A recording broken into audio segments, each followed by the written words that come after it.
Success is a term that gets thrown around so casually these days that it has almost lost all its original weight and meaning. And most people see a guy walking around in a tailored suit or driving a shiny company car and they instantly assume that he has actually made it. You need to look closer and you need to ask yourself if that status is real or if it is just a temporary mask provided by a system that owns him completely. Because you can spend decades of your life grinding in a university or corporate office and you can climb all the way to a manager position with a six-figure salary and a luxury lease in the driveway.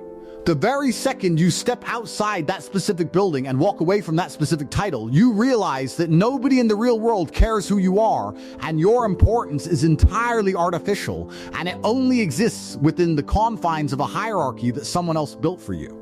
Outside of that small box, you are essentially invisible. And even at home, your own wife might not even be attracted to you anymore. Because while you were busy chasing corporate badges, you let your body go soft and your presence become weak, thinking it was a symbol of elite status. But you see 18-year-old girls on social media driving the exact same car. So how can that be power? Real success for a man isn't defined by having a job where people are forced to listen to you because of a title. It is built on foundational non-negotiables that the world cannot take away from you. The very first of these is absolute freedom. And if you cannot choose exactly how to spend your time, or if you cannot wake up and decide where in the world you want to be on any given day, then you are not free and you are still being controlled. It doesn't matter how well they pay you, because the modern system just changed the terms of the old school arrangement. In the past, slaves were given food and shelter in exchange for their labor, but today they just give you a pile of paper and tell you to go buy your own food and shelter. At the end of the month, when the bills are paid and you are left with nothing, you are essentially back at zero. And that is not true freedom. If you cannot see chaos in one part of the world and decide to fly to Tokyo or get bored and move to Australia at a moment's notice, then you are still boxed in by your circumstances. A free man takes action and moves, while a stuck man spends his life explaining why he cannot. The second pillar you must master is your network, and you need to look at your phone and ask yourself, who actually answers your calls? The reason powerful men answer my calls instantly is because they know I do not waste their time, and they know that if I am reaching out, it is about something substantial and high level. Most men remain trapped in low-level conversations with people who have no vision and no drive, and then they wonder why their lives never level up. If you do not have a circle of killers, then you are destined to remain a civilian. When you combine freedom with a high-level network, the entire game changes. Then you have to consider your presence and your physicality, because a man with no physical dominance will never be fully respected as successful. You can talk about your money or your cars all day long, but if you look weak and if you move weak, then people will subconsciously rank you lower in the social order. Power is not just something you speak, it is something you project. And if a man can physically outmatch you, then in that raw moment, he outranks you. That is just reality. And that is why you must learn to look dangerous without saying a single word. Your body language has to signal that you are not to be trifled with, and that is a core part of being a successful male. Women are part of this equation too, not because you should spend your life chasing them, but because the woman in your life serves as a mirror of your competence. If she does not genuinely admire you or look at you as a top-tier man, then you are not operating at your full potential. A truly powerful man who is solid financially and physically and spiritually pulls devotion naturally. If the people around you would not go to war for you, then you have failed to build real loyalty and you are living in a weak environment. Most guys never even think about these things because they are too busy numbing their minds with endless scrolling and distractions. They ask why they don't feel confident, but the truth is they have built nothing worth being confident about. Your mindset is tied to your reality, and if your bank account is empty and your body is soft and your friends are losers, of course your thoughts are going to be weak, because your life is giving you constant proof that you are not dominant. On the other hand, if you were surrounded by high-level men and your finances were right and your body was strong, your mind would have no choice but to follow suit. I see people all the time who say they don't believe in themselves, and I look at their habits and I know exactly why they feel that way. If you put the average modern man in front of his great-grandfathers, those men who hunted and fought and protected families at the cost of their lives, those ancestors who would be disgusted to see you vaping and scrolling and playing video games while feeling depressed. They bled so you could exist, and you are using that gift to become soft, and you should feel shame for that. Shame is actually a useful tool for a man, and it is the signal that tells you that you are not proud of the version of yourself that exists today, and that you need to build a better one. Instead of changing weak guys, stay around other weak guys so that none of them has to feel bad about their failure. They tell themselves that wasting time is normal, but it isn't normal, it is just common. If your father isn't proud and your family isn't impressed, you should be moving with urgency. The problem isn't the pain you feel, but your refusal to admit that you are wasting your potential. Society will tell you that if you are sad, you should stay home and watch movies or take pills, but that is just a trap designed to keep you weak. Pain is actually fuel, and it is the missing chemical in the formula for greatness. If you remove the struggle, you remove the growth, and the worst thing that can happen to a man is to live a life with zero resistance. Real confidence only comes from looking back and knowing you went through hell and did not break. That is why training every single day is non-negotiable, and there is no scenario where training is the wrong choice, whether you are rich or poor or stressed or tired. Discipline is the foundation of everything else, and I don't always want to train, but I do it anyway, because I need to know that I am the type of man who does what needs to be done, regardless of how I feel. You cannot compete with a man like that if you only work when you feel motivated, because motivation is fleeting, but discipline is permanent. The path to real success is narrow, and most people quit because it is hard, but that is exactly why the rewards are so high for the few who finish. There is a version of you that never snoozes and never skips the gym and never wastes time, and if you had lived as that version for the last 2 years, you would not recognize your current life. The only thing standing between you and that man is your own laziness and your obsession with trivial things. Stop worrying about where to invest your last $500 and start worrying about why you are only making that much. The window for easy money has closed, and we are back in a reality where making money is difficult again. If you do not have real capital, your focus should be on building leverage and attention. In an economy based on attention, you need eyeballs on your product or your service, and you need to be credible, and you need to work like a maniac, because hope is not a plan, and doing something imperfectly today is always better than waiting for a perfect moment that never arrives. The only place where you have real control is your own mind, and most people hand that control over to their fears and their anxieties. The world does not stop for your feelings, and if you died tomorrow, the sun would still rise, so why are you acting like your fear is special? Real freedom is being uncollapsible, and it means designing your life so that no single person or bank or government can press a button and destroy your entire existence. Most men live with a single point of failure and one job and one income source and one social circle, and that is fragility. A high-level man engineers redundancy into his life, and he has residency in multiple countries, and he has alternative payment processors, and he has assets in different currencies, and he has a private community that will follow him no matter what. That level of freedom requires foresight, and poor men react while rich men anticipate. You don't wait for the storm to start building the roof. Power is the quiet ability to pivot while everyone else is stuck arguing, and your goal is to become a man whose options never drop to zero. None of this is about waking up early. It is about thinking 10 years ahead and building infrastructure around your name like you are a corporation rather than a consumer. Most people fail because they tie their entire identity to a single context, and they are only respected in one room or one city. If you strip that away, they are nothing. A real man's aura travels with him across borders and across industries, and his value is inherent and not situational. Your network is a financial weapon, but only if you are needed by the people in it. Powerful men don't want to be your friend because you are nice. They want to know what recurring value you bring to the table. You can be a deal finder or an audience holder or a systems operator, but you cannot be a spectator. Good networks are self-selecting, and weak men feel uncomfortable in rooms full of winners because those rooms expose their low standards. You either level up to match the room or you leave. You should aim for a global network because the internet has made geography a smaller prison. If you have contacts in every major time zone, then your opportunities never sleep.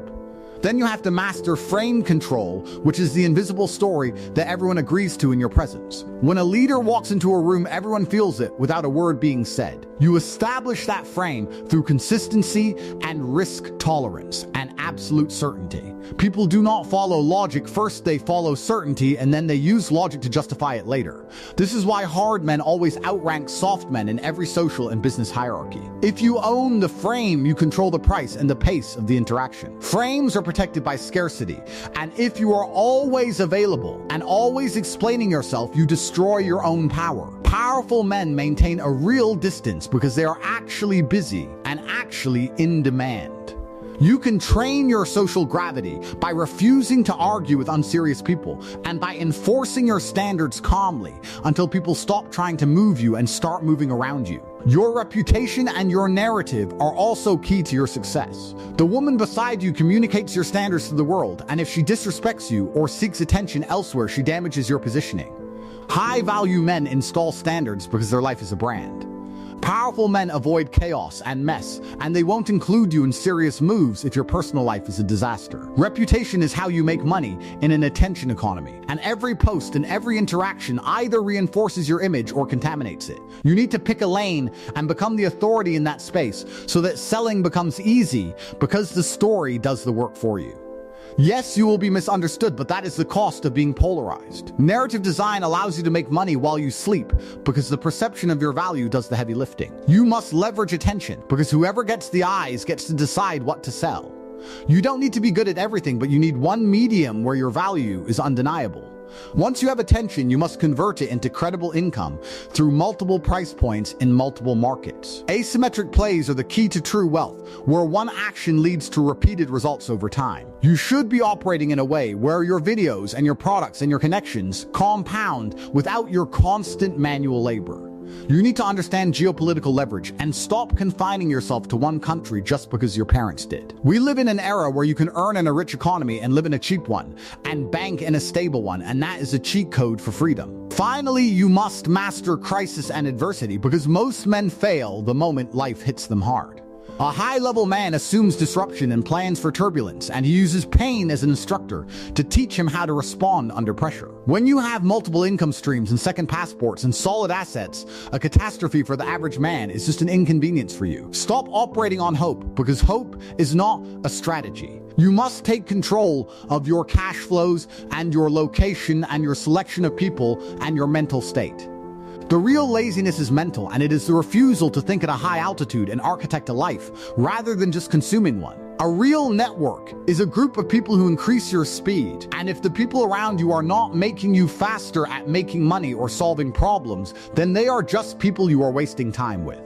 You must show up to serious rooms with a value function, and you must protect your inner circle with absolute discretion, because power compounds in controlled environments. Borders should be options and not cages, and you get into higher rooms by providing service and real value rather than begging for attention. You must follow the unwritten rules of discretion and low drama, because high-value men are allergic to chaos.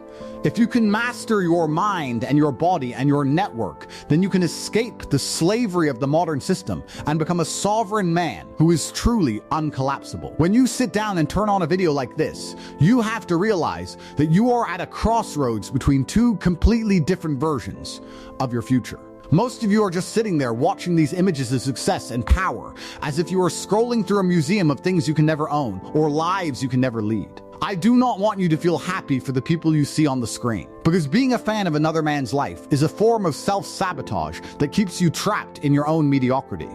When you see a man in a private jet, or a man with a level of physical dominance that commands the room, your immediate reaction shouldn't be admiration. It should be a cold and calculated internal interrogation, where you ask yourself, how exactly did he get there, and what is the specific delta between his daily habits and my own pathetic routine? What you are seeing is not just entertainment, it is exposure to a version of reality that you haven't unlocked yet. It is a reality that exists right now in the same world you inhabit, but you are partitioned off from it by your own lack of discipline and your own refusal to move with urgency. I want you to look around the room you are in right now, and I want you to be honest about the environment you have built for yourself, because every single thing you see, from the clothes on your back to the person lying next to you to the numbers in your bank account, is a direct reflection of what you believe you deserve. If you are satisfied with what you see, then you have already lost the game, because the moment a man becomes satisfied is the moment he stops growing, and the moment he stops growing is the moment he begins to decay. Almost everyone claims they want more, but they are lying to themselves, because wanting more is easy, but doing more is what breaks people. You see these people you call lucky or blessed, and you use those words as a shield to protect your own ego. Because if they are lucky, then it's not your fault that you're broke. And if they are privileged, then you have an excuse to stay on the couch. The truth is that most of the giants you see started in a position far worse than yours. And while you were drowning in distractions and chasing cheap dopamine, they were building a story that will be told for generations. You could have been that man, and you could have already been at the point where you were saving your mother from a life of exhausting labor, or providing the best medical care for your family, or protecting the people you love from the harshness of the world. Instead, you traded that potential for comfort, and you traded your evolution for escapism, and you sleep soundly at night as if your wasted time doesn't carry a weight. You convince yourself that everything is fine, while your soul is screaming at you that you are a failure. Then you come to me asking for motivation, as if I have a magic pill that can fix 2 years of laziness.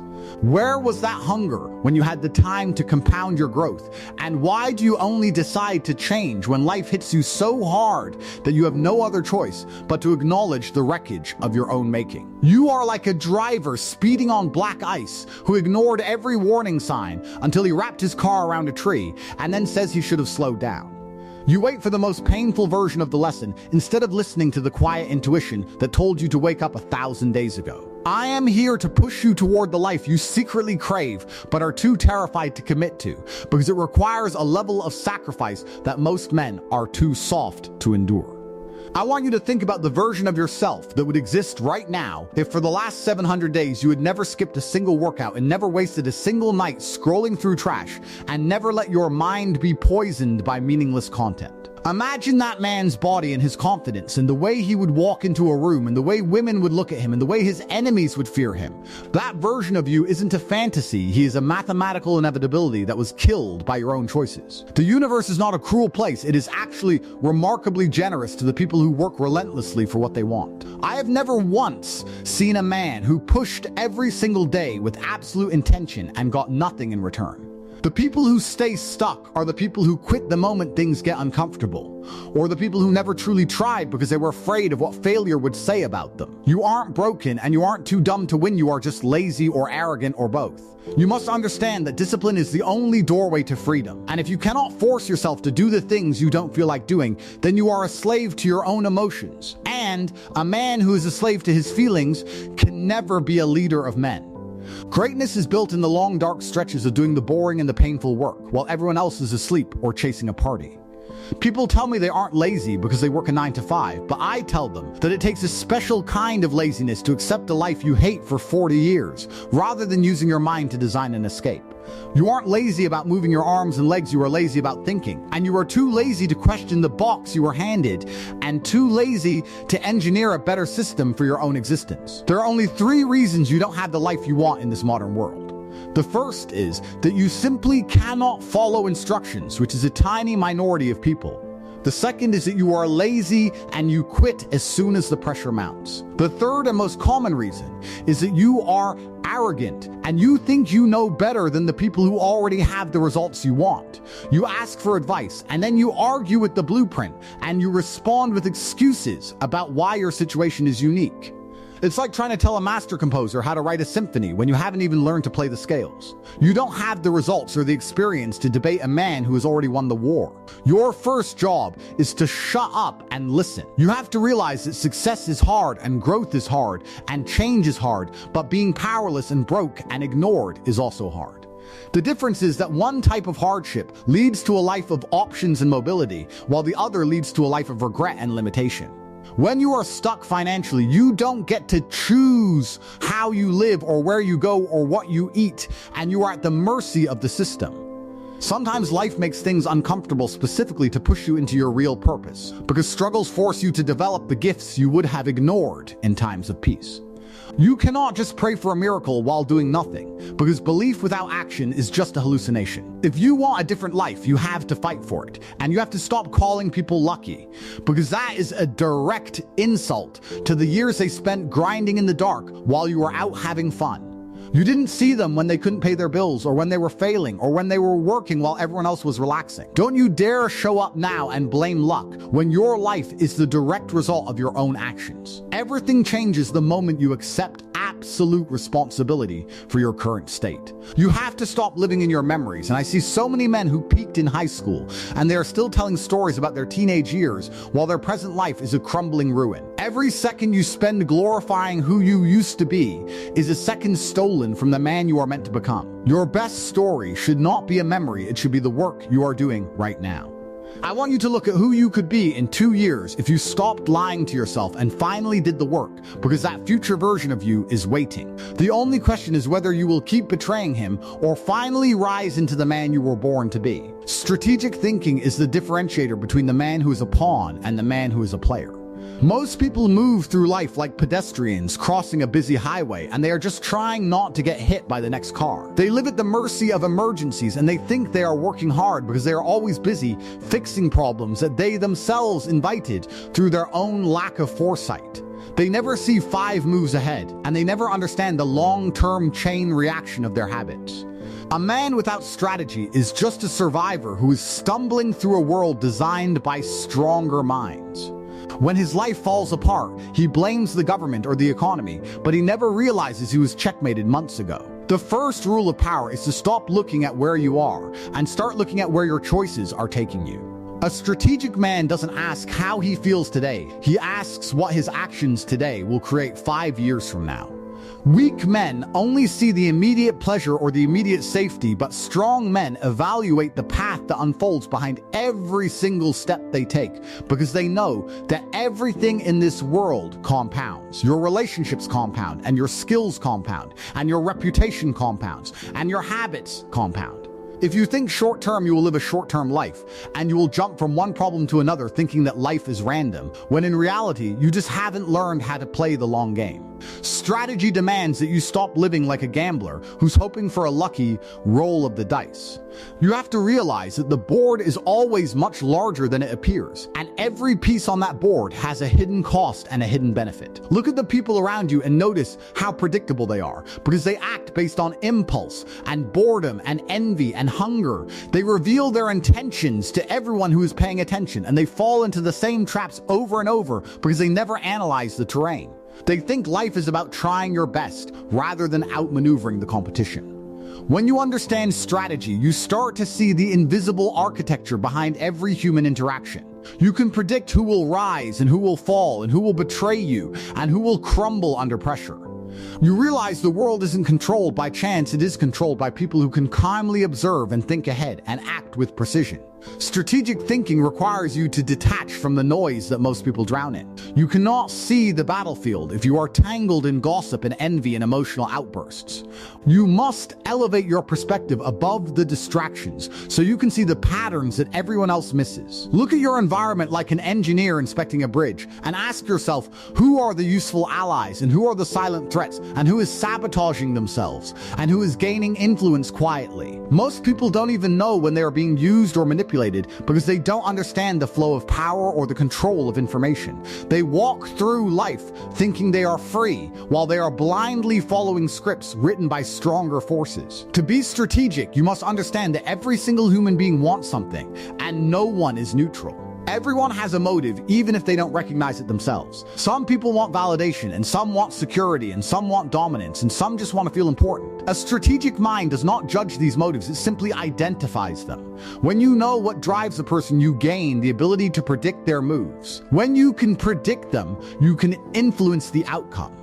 The biggest mistake you can make is assuming that other people think like you do. You project your own values onto everyone else, and you trust too fast, and you reveal your plans too quickly. You assume loyalty where there's only self-interest, and you confuse politeness with respect. You live under the illusion that people will treat you fairly just because you mean well. This is why you get blindsided, because you are operating with sincerity in a world built on incentives. A strategic man interacts with people based on patterns and not hopes. He pays attention to what they do rather than what they say. He sees the motive beneath the mask, and he adjusts his moves accordingly. This isn't about being paranoid, it is about being aware.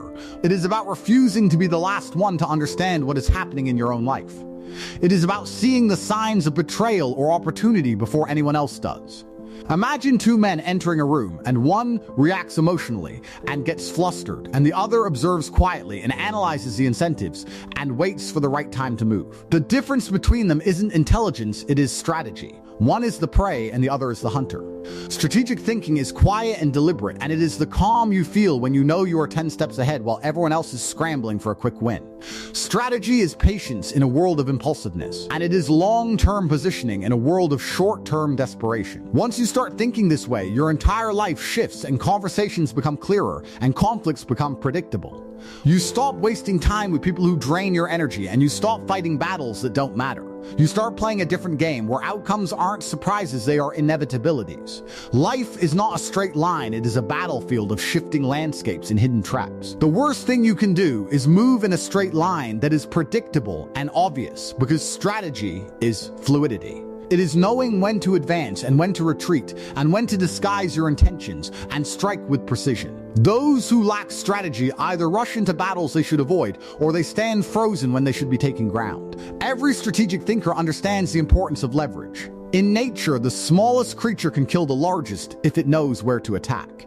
The world is filled with dominant people who built their power not by brute force, but by understanding leverage points that others never noticed. A king doesn't control a kingdom by fighting every enemy himself. He controls the flow of resources and alliances and information. He uses the right tool at the right time. Weak men swing a hammer at everything while strong men use a scalpel. You have to ask yourself where you can apply the least amount of force for the greatest possible effect. Many men sabotage their future because they mistake motion for progress. They chase every shiny object thinking that being busy is the same as being effective. Strategy requires selectiveness. You must understand that some doors are not worth opening, and some battles are not worth winning, and some people are not worth convincing. A man without filters wastes his life pouring energy into meaningless pursuits. He tries to impress everyone and fix everything, and he doesn't realize that spreading himself thin is the fastest way to stay weak. A strategic man chooses his battles with extreme care. He knows that victory is about winning the fights that reshape the entire field. You must study the environment without revealing your intentions to it, because most people broadcast their plans before they even take the first step. They show their ambitions to the wrong people, and they display their strategy to their competitors. A strategic man treats information like ammunition. It is valuable, and it is limited, and it is not for public display. He speaks less than he observes, and he knows that silence is a form of camouflage. When no one knows what you are planning, they cannot interfere with you. Unpredictability is one of the greatest weapons you can have in a world full of predictable minds. Your strategy will fail if you don't have psychological insight, because people are not logical machines. They are driven by pride and insecurity and fear. A man who understands human nature can influence outcomes without ever having to use force. You should watch how people respond to pressure, and how they respond to silence, and how they respond to praise. Notice their emotional blind spots, because those patterns are more revealing than their words. If you can predict a reaction, you effectively control the tempo of the interaction. Strategic minds create situations where other people make decisions that benefit them without even realizing it, and that is real power. You must learn to see long-term consequences that are disguised as short-term comforts, because many opportunities are actually traps, and many relationships are actually dependencies. The strategic mind evaluates not just what something is, but what it will eventually become. You have to ask yourself what chain of events you are activating when you accept an offer or align with a person. Weak men make decisions based on an immediate emotional payoff, but strong men make decisions based on where the road leads. Everyone around you is constantly giving away their weaknesses, and they reveal their impatience and their desperation for validation and their fear of confrontation. Most people think they are guarding their secrets, but their behavior is broadcasting them like a radio signal. A strategic mind collects this data quietly. You don't use it immediately, but you store it for the moment when you need a psychological advantage. People show you who they are long before they realize you have learned it. The man who remembers is the man who wins. Strategy is also about timing, and most men move because they are panicking and they feel pressured to act immediately. Strategy demands the patience to wait for the conditions that favor you. Waiting is not inaction, it is positioning. A hunter who fires at the first sound wastes his bullets, while the one who waits for the target never misses. You must control your environment before it controls you. You shouldn't underestimate how much your surroundings dictate your choices. Ask yourself if your circle is sharpening you or dulling you, and if the atmosphere feeds your growth or your stagnation. You should remove the variables that dilute your focus and add the ones that multiply your power. Take control of the arena instead of just trying to survive in an arena designed by someone else. Strategy requires you to understand the value of indirect movement, and when the direct path is blocked, the amateur just pushes harder and louder, but the strategist goes around. He reframes the objective, and he changes the terrain, and he shifts the angle of attack. He knows that winning doesn't always require a confrontation, and sometimes it requires a redefinition of the game. Indirect action is often the sharpest blade in your arsenal. Most men fail because they confuse being bold with being reckless. Strategy means moving with purpose, and there are moments for boldness, and moments for subtlety, and moments for withdrawal. A strategic mind can shift personas, like a warrior shifts weapons. This adaptability is what makes you unpredictable and powerful. Finally, you must have the courage to detach yourself from the need for approval, because most men remain pawns because they crave validation. Strategy demands an independent mind. You must be willing to make moves others don't understand, and you must be comfortable being misunderstood or criticized. Underestimation is actually a massive advantage, because when people think you are harmless, they expose their intentions. When they think you are average, they fail to guard themselves. When they think you are predictable, they reveal their own strategy. The strategic man does not fight for recognition, he fights for position. Real power is rarely taken by force, it is taken by positioning yourself so that you are the only logical choice. The world is structured around hidden hierarchies, and most people only see the social one, but the real game is in the financial and the informational and the emotional hierarchies. Success is about climbing into the layers that actually shape the outcomes of the world. A man with strategy inserts himself into environments where his moves generate a disproportionate impact. Influence is the currency of the strategic man. The first rule of influence is to never be desperate, because desperation is a signal of weakness, and it invites people to exploit you. When people sense that you need them, they will position themselves above you, and they will respect you less. A strategic man never shows need, and he knows that the person who appears to want nothing gains power over those who want everything. Influence begins when you make others feel that your presence is a privilege. It is built through understanding human incentives, and every individual follows a pattern, and every individual has a lever. You identify it by watching, and you listen to how they talk, and you watch what they avoid, and you see what they brag about. You understand the internal architecture of their mind. When you know the architecture, you can move through their thoughts like a builder who knows where the support beams are. You know which words will strengthen them and which will push them off balance. Strategic minds don't manipulate for fun, they manipulate for a purpose. They understand that influence is about configuration. You don't convince people, you arrange their environment and their options so that the choice you want becomes the most attractive one for them. This is why the strongest strategy never feels like a strategy to the person who is experiencing it. It feels natural, and it feels self-chosen. People will defend their own choices with far more intensity than choices that are forced upon them. Strategic influence creates a loyalty that direct authority never could. You must have mastery over your reactions. The difference between control and mastery is that control is forcing yourself not to react, while mastery is understanding so deeply that you have nothing left to react to.